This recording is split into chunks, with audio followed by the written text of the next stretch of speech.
김시현의 자는 구화, 호는 하구, 본관은 안동이다. 삼당공 김영의 후손으로 원래 김태동의 아들인데 백부 김택동에게 양자로 갔다. 안동 풍북면 현해리에 살았다. 그는 1883년에 태어났다. 사람됨이 훤칠하고 조용하여 말수가 별로 없었다. 처음 일본으로 유학하여 메이지 대학 법학과를 졸업하였다. 1919년 봄, 독립만세운동이 크게 일어났다. 이에 김시현은 우리나라 동포들의 실상을 살펴보려고 5월 길림성으로 가 의열단장 김원봉을 만났고 그해 10월에 마침내 귀국하여 휴직한 경기도 경부 황옥과 처음 알게 되었다. 이때 중국에 살고 있는 우리 동포들은 세계의 공산당이 크게 퍼지는 것을 보고 또 한 당을 조직하였는데 그 기세가 상당히 컸다. 이 당시 경성의 시라가미 부장이라는 자가 공산당에 입당하지 않으면 공산당의 실체를 알 수 없다고 여기고 황옥을 입당시켜 밀정으로 삼았다. 김시현은 그것을 알지 못하였다. 서로 친하게 된 이후에 김시현은 동양민족대회가 러시아 모스크바에서 열린다는 소식을 듣고 회의에 가려 하였다. 황옥은 경찰서에서 밀정 경비를 가져와 여비로 50원을 주었고 김시현은 그것을 받아 상해로 갔다. 김시현은 안병찬을 통해 고려 공산당에 입당하고 대표가 되어 회의에 갔다. 5월 상해로 돌아와 역시 공산당원인 장건상을 만나고 7월에 서울로 돌아왔다. 11월에 동지 이현준이 상해에서 와서 말하였다. 서울로 폭탄을 운반하려면 안동현에 중개소를 설치해야 한다. 김시현은 황옥과 함께 이 문제를 의논하였다. 황옥은 몰래 경찰부장으로 하여금 홍정우를 추천하여 조선일보 안동 지국장으로 삼게 하고 마침내 중개소를 설치하였다. 12월 김원봉은 이현준을 시켜 김시현을 편지로 불러들였다. 김시현은 황옥과 함께 가기를 청하였으나 황옥은 사양하고 김시현 혼자 천진에 도착하였다. 김원봉과 장건상이 말하였다. 독립을 도모하기 위해서는 암살과 파괴가 반드시 필요하다. 그리고 폭탄을 가지고 가기를 청하였다. 김시현은 마침내 그 임무를 맡았다. 다음 해 2월 종로경찰서 폭탄 투척 사건이 갑자기 발생하였다.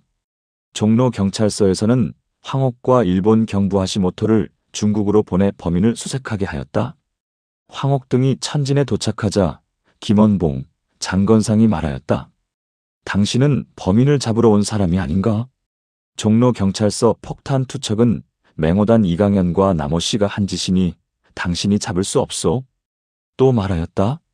안동과 국경 사이에 폭탄을 운반하려 하는데 어떻게 하면 되겠는가?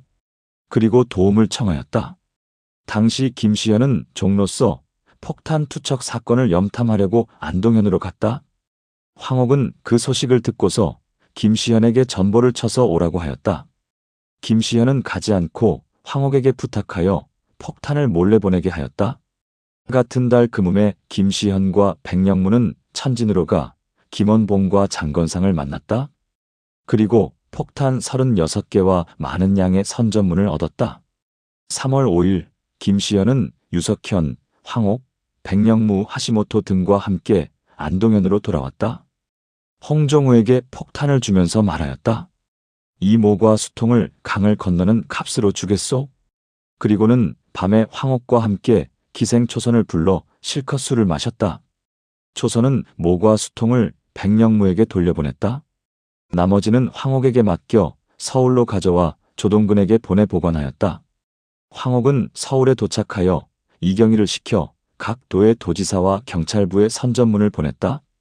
13일 아침 김시현이 서울에 들어오자 황옥이 말하였다. 폭탄 몇 개를 경찰서에 가져다 주면 어떻겠소? 이에 김시현은 비로소 황옥이 적의 신복임을 알아챘다. 그는 매우 분노하였으나 황옥이 경부라서 마침내 분을 참고 말하였다. 만약 그게 좋다면 전부 다 가져다 줘도 무방하니 어찌 몇 개만 갖다 주겠소? 그날 밤 김시현은 거사가 이미 실패로 끝날 것을 알고 밤새 잠을 자지 못하였다. 어느 날 황옥은 그 아우를 보내 김시현에게 피신하라고 하였다. 15일에 폭탄은 모두 압수되었고 김시현 등 13인 역시 모두 체포되었다. 공판에 이르러 미치야 재판장이 말하였다. 피고는 민족대회에 가서 조선 독립은 혁명적 수단이 아니면 불가하다고 여기고 폭탄을 들여오기로 모의하고 자본주의자와 일본 정부를 파괴하려고 했는가? 김시현이 말하였다. 대회는 단지 조선만을 위해 열린 것이 아니다. 때문에 이러한 의논도 없었다. 그렇다면 그 뜻은 어떠한 것인가? 당시 자본주의파는 태평양 회의를 열어 약소민족을 삼키려고 하였다. 때문에 우리가 이 대회를 연 것은 그것에 저항하기 위함이다. 재판장이 또 말하였다. 폭탄을 안동현에 들여온 것을 황옥 역시 알았는가? 내가 말하지 않았으니 황옥은 반드시 몰랐을 것이다. 그 당시 폭탄을 던지려 했던 이가 누구인가? 본인은 다만 폭탄을 들여오는 것에 가담했을 뿐이다. 폭탄 투척에 대해서는 모른다. 또 길림의 농장을 소유하고 있어 폭탄만 서울로 들여보내고 길림성으로 농장을 살펴보러 가려고 했는데 잡힌 것이다. 재판관은 또 황옥을 불러 말하였다. 너는 공산당에 무슨 마음으로 들어갔는가? 염탐하기 위해서였다. 그렇다면 폭탄을 안동현에 들여온 것을 너는 어찌 알지 못했는가? 내 손 안에 있는데 알지 못한들 무슨 해가 되겠는가? 또 당시 가방을 들어보니 매우 무거워서 짐작만 했을 뿐이다. 그렇다면 그때 내가 김시현 등을 체포하지 않은 것은 무엇 때문인가? 폭탄을 투척할 사람이 상해에서 온 연후에 모두 다 잡아 큰 공을 이루려고 했다. 내가 천진으로 갔을 때 만일 김원봉을 잡았다면 반드시 종로서 폭탄 투척 범인을 알아냈을 것이다. 그런데도 체포하지 않았으니 죄가 없을 수 있겠는가?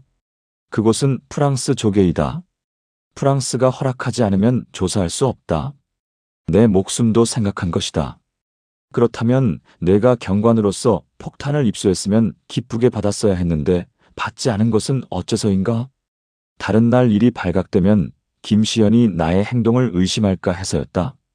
내가 김원봉을 만나고 당국에 보고해야 했는데 어째서 만나지 않았다고 말했는가? 이것은 하시모토에게도 말하지 않은 일이기 때문에 감히 보고하지 못했다. 미치야 재판장은 이어서 유석현, 이현준, 남영득 등을 불러 차례로 신문하였다. 히라야마 검사가 말하였다. 1919년 이래로 강도들이 독립을 표방하여 직업으로 삼는 이가 많습니다. 김시현도 직업적인 독립운동을 한 것에 불과합니다. 황옥은 낮에는 경관 일을 하고 밤에는 독립운동을 하여 박쥐나 다름없으니 이들 모두에게 징역 10년을 구형합니다. 또 유석현, 남영득은 8년, 유시태는 7년, 유병하, 홍정우는 6년, 이현준, 조항, 백령무는 5년을 구형합니다. 김시현이 말하였다. 내가 독립운동을 한 것은 결코 직업적으로 한 것이 아니요. 우리 민족을 위해 내 한 몸을 희생한 것이다. 다만 나의 형벌이 비록 100년에 구형될지라도 조금도 상관없다. 그러나 조동근은 죄가 없으니 석방해 주길 원한다. 그리고 마침내 태어나였다. 보는 사람들이 모두 그를 칭찬하였다. 황옥 또한 말하였다. 내가 이러한 일을 한 것은 진실로 같은 직장 동료들보다 공을 더 세우고 싶어서였다. 지금 이같이 큰 공을 세웠으니 같은 직장 동료들이 모두 내 휘하에 들어올 것이다. 유석현이 그 소리를 듣고 크게 화를 내며 황옥의 10가지 죄를 따졌다. 또 크게 꾸짖으며 말하였다. 황옥이 이같이 추악한 놈이라는 것을 일찍 알았더라면 오늘 이 법정에 함께 서서 판결을 받지 않았을 것이다. 그러나 이러한 흉계가 있었음을 내가 참으로 몰랐구나. 처음 체포당하여 온갖 악독한 고문을 당하면서도 내가 황옥을 위해 죽게 되더라도 숨겨주었는데 후회가 막심하도다. 이현준이 말하였다. 지금 저놈과 공범이라고 하여 이 법정에 함께 서 있는 내가 참으로 치욕스럽다. 의열단에 들어가면서 내가 이미 죽기를 각오했었는데 징역 7년이 뭐 별것이겠는가. 1925년 봄, 황옥은 병을 핑계로 보석으로 풀려나 다시 수감되지 않았다. 살피건대 옛날 금나라 사람 중에 지도자가 어떤 일에 대해 의논할 것이 있으면 무리들이 나란히 강가 모래사장에 나와 글자를 써서 서로 보여주고는 그 흔적을 없앴다. 금나라 사람이 모두 지도자들인데도 오히려 이렇게 삼가며 은밀히 하였건을 하물며 황옥과 같은 보잘것없는 사람이랴. 파괴와 암살이 얼마나 비밀스러운 일인데 한갓? 황옥 같은 이가 공산당에 들어온 것만 보고 동지로 여겨 함께 일을 처리하다가 결국에는 그에게 속았는가? 그 일을 도모하는 것이 어찌도 이같이 허술한가? 진술 내용을 살펴보면 일본 놈들이 김시현에게 징역 10년을 구형한 것은 이상할 것이 없으나 황옥에게도 10년을 구형한 것은 어째서인가? 나는 잘 모르겠으나 황옥의 본래 마음은 과연 그렇지 않아서 죄를 면하기 위해 혹 왜곡된 진술을 한 것인가? 똑같이 징역 10년을 받을 것인데 황옥은 어찌하여 다른 피고들처럼 정직하게 진술하지 않았는가? 그가 정직하게 진술했다면 비록 죄를 받더라도 괜찮은 사람은 되었을 것이다. 또 정직하게 진술했더라도 반드시 죄를 받지 않았을 수도 있다.